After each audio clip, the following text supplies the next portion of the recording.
tugatera tumeze nk'amadubu afande we ibyo byarabaye icyababaje ni uko utaruhari.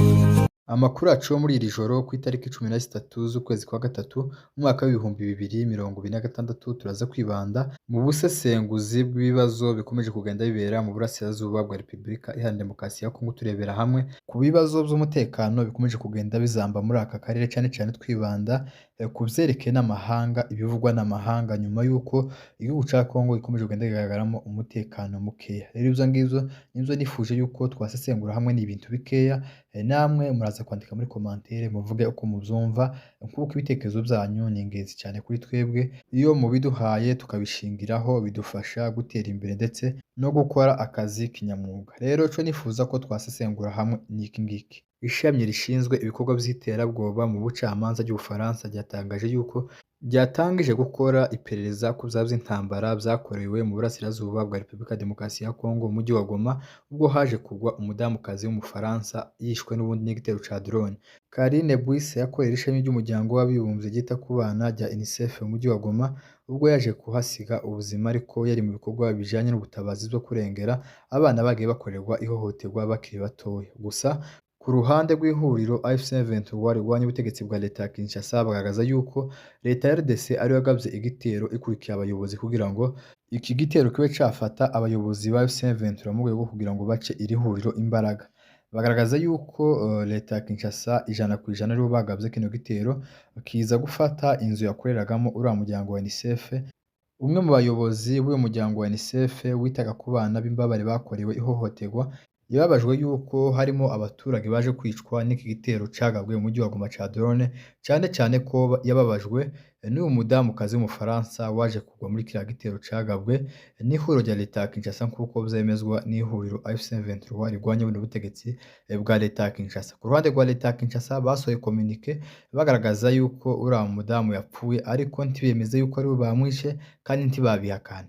Ku rundi ruhande iyo bija kuba leta ya Kinshasa barishe uwo bari bakurikiye kwica nk'umwe mu bayobozi ba M23, leta ya Kinshasa iba yarikubise ku mutima yishimira intsinzi bagezeho, ariko bazi neza yuko uwo bishe ari umunyamahanga kandi wabo ahabwa agaciro kenshi. Muri Kongo niho umuntu atagihabwa agaciro, ariko ibindi bihugu umuntu umwe gusa bamuhereza agaciro. Niyo mpamvu leta ya Kinshasa ikomeje kugira ubwoba, ntivyemere ntibihakane, kandi bizi neza yuko ari leta ya Kinshasa yagabye kiriya gitero. Amahanga nayo akomeza kugenda asakuza, ariko ntiyerekane ukuri neza ko abakoze ari amakosa yo kwica cyangwa se yo kurasa mu baturage. Rero ayo makuru mvuye kubabwira niyo nshaka ko twasesengurira hamwe turebere hamwe.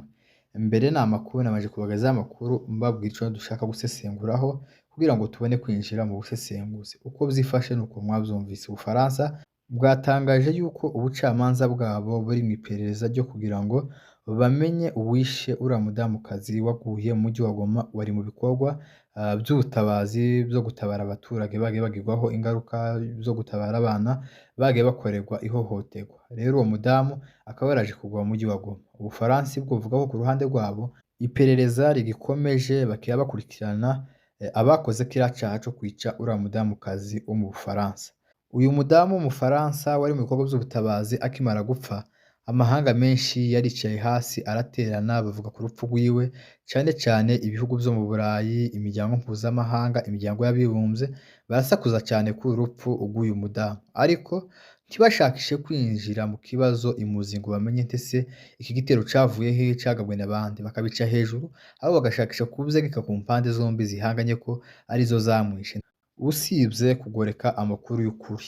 Kuri kurazwi neza yuko ibitero byagabwe n'ihuriro rya leta ya Kinshasa. Ntabwo M23 yafata drone ngo inanirwe kwituma mu bice by'ahari haduyi, by'ahari umwanzi bahanganye, ahubwo bakayifata kugira ngo bayirasishe bonyine. Nta muntu wo kwirasa wenyine afite carasa.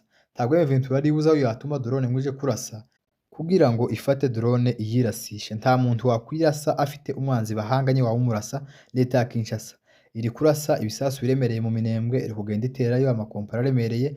Rero M23 ifite niyo drone yayirasa mu bice birimo umwanzi birimo leta ya Kinshasa, ko ntiyafata drone ngo yirasishe yonyine mu bice igenzura. Rero abavuga biriya byose ni ukugoreka ukuri kw'intambara, ariko birazwi neza yuko ubutegetsi bwa Kinshasa aribwo bwagavye kiriya gitero n'urupfu rw'uriya mugore ruri ku butegetsi bwa Kinshasa. Uravye na communiqué y'ubutegetsi bwa leta ya Kinshasa bavuga kuri kiriya gitero, ntabwo bigeze bahakana yuko ataribo bamwishe, ntabwo bigeze bavyemera. Ariko M23 yo ivuga neza aho igitero cavuye, bagatanga isoko y'amakuru kuri, bavuga neza yuko leta ya Kinshasa ariyo yamwishe batarinze bagoreka amakuru, babivuga uko biri. Bavuga yuko igitero cishwe n'ubutegetsi bwa leta ya Kinshasa. Rero ico nakwibaza ni iki ngiki, nico nshaka ko namwe mwakwandika muri commentaire uko muvyumva. Igihugu cacu ca Congo kirimwo ibibazo vy'intambara kandi bimaze iminsi, si uyu munsi bitangije.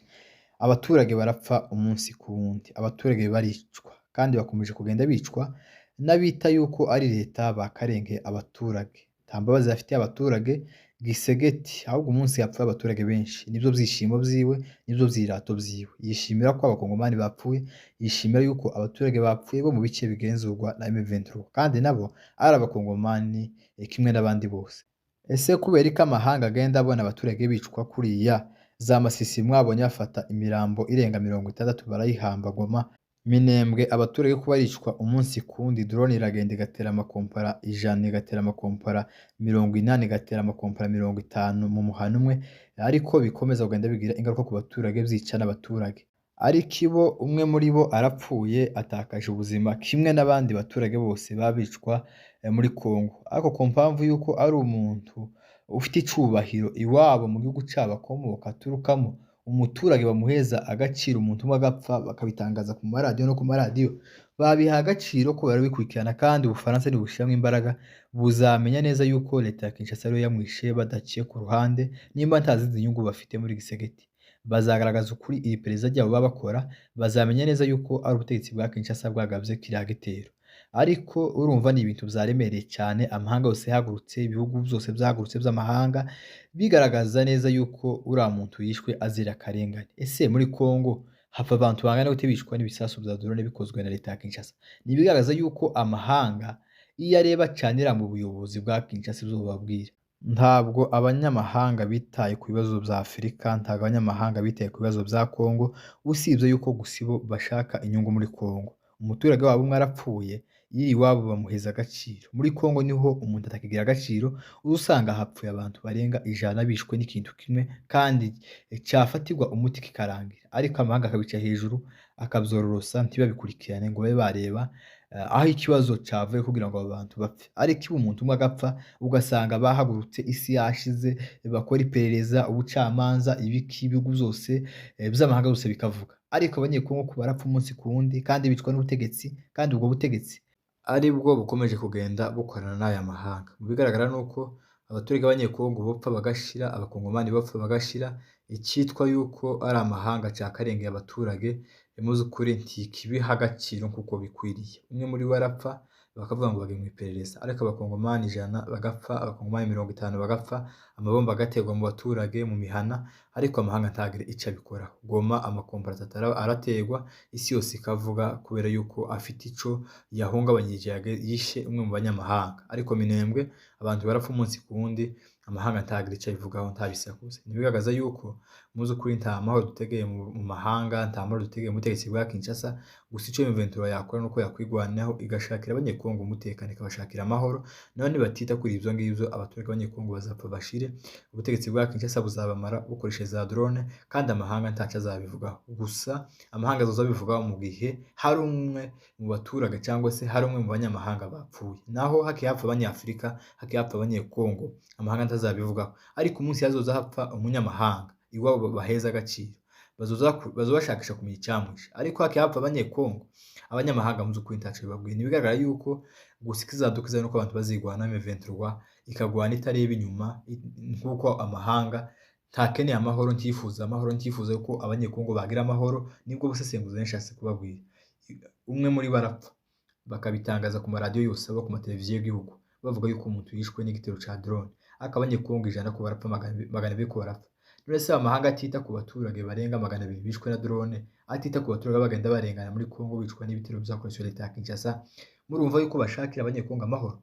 Nibigaragara yuko bafite inyungu zabo bashaka, ariko ntabwo bitaye ku nyungu z'abaturage. Ico gusa nababwira nuko ico mbona amahoro yo muri Congo azaboneka ari uko M23 ihagurutse ikagwana intambara idasubira inyuma ishakisha kurengera abaturage. None bakomeza kwita ku vy'amahanga nje nahevye, amahanga ntafitiye impuhwe Abanyafurika, ntafitiye impuhwe Abanyekongo. Ivyo vyo mu vy'ukuri uzabibabwira azaba ababeshe. Rero uko niko vyifashe, Ububirigi ngo buracari mw'iperereza n'ubushakashatsi ku rupfu rw'umudamu wabo wishwe n'Abanyekongo bariko barapfa umunsi ku wundi. Amahanga ntabirariye kw'ijoro, ntaco bibabwiye, ahubwo barariye kw'ijoro n'umwe muri bo wishwe, ariko ntibiteye ku bihumbi n'ibihumbi bimaze kugwa muri Kongo vyicwa n'intambara. Rero ivyo nari nshatse kugira ngo mbe nabasesengurira mbabwira yuko amahanga ntabwo yitaye ku mpfu z'Abanyekongo, amahanga ntabwo yitaye ko tudafite umutekano, ahubwo amahanga yabo ategeye inyungu za mutegetsi bwa Kinshasa, kandi azobabara ari uko umwe muri bo yatakaje ubuzima. Nake hapfa Abanyekongo mu vy'ukuri amahanga ntaco bibwiye, ntabwo araye kw'ijoro avuga ngo umunyekongo aricwa na drone, umunyekongo aricwa n'ibitero ivyo arivyo vyose. Mu bigaragara nuko amahanga afite inyungu zabo akurikiye muri Kongo, ariko nta muturage arariye kw'ijoro. Rero M23 gusa niyo yonyene izazana amahoro nimasha kwigwanaho, itareba ku banyamahanga bababuza kugera aho bagera, ku banyamahanga babuza kurengera abaturage bashakisha kurengera bari mu kaga. Rero ivyo nivyo nari nshatse kugira ngo tube twasesengura, namwe muravyandika uko muvyumva. Mwariko n'umunyamakuru Pacifique Kamunege ugenda ubasesengura ku bikomeza kugenda bivugwa hirya no hino mu burasirazuba bwa Kongo.